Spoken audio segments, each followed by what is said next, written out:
আসসালামু আলাইকুম দর্শক বন্ধুরা, জাপানি আরএক্স এই যে নতুন যেন একটা ফাইবার বেরিয়েছে, দেখেন এই ট্যাঙ্কিটা ফাইবার করে ট্যাঙ্কিটা অবশ্যই বাদ বানায় ফেলাইছে। এই যে ট্যাঙ্কিটা আমি আপনাকে খুলে দেখাচ্ছি ফাইবারের কি কন্ডিশন। এই দেখেন, দেখছেন এগুলো ফাইবার ভাই। এই যে দেখেন প্লাস্টিক, এটি দেওয়ার পরেও তেল ঘামে। আসলে এটা সঠিকভাবে কাজ হয় না, তেল অবশ্যই ঘামে। এটা সামরিক সময়ের জন্য টিকে। এই যে দেখছেন এটার নিচে কি জং, এটি স্টিল পার্ট কিন্তু আমি খুলে ফালাই দিছি, এটা পচা গেছে, এটা খুলে ফালাই দিছি।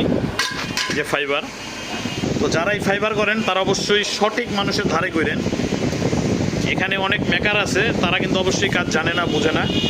তারা কিন্তু যেভাবে ট্যাঙ্কি কাজ করে ট্যাঙ্কিগুলো বাদ বানায় ফেলায়। ঠিক আছে ভাই, তো সবাই সাবধানে থাকবেন। সবাই তো আর কাজ বোঝে না। এই দেখেন ট্যাঙ্কি দেখছেন কি প্লাস্টিক, এভাবে ট্যাঙ্কিটা বাদ বানায় ফেলায়। সবাই কাজ বোঝে না। তো সবাই ভালো থাকবেন, সুস্থ থাকবেন।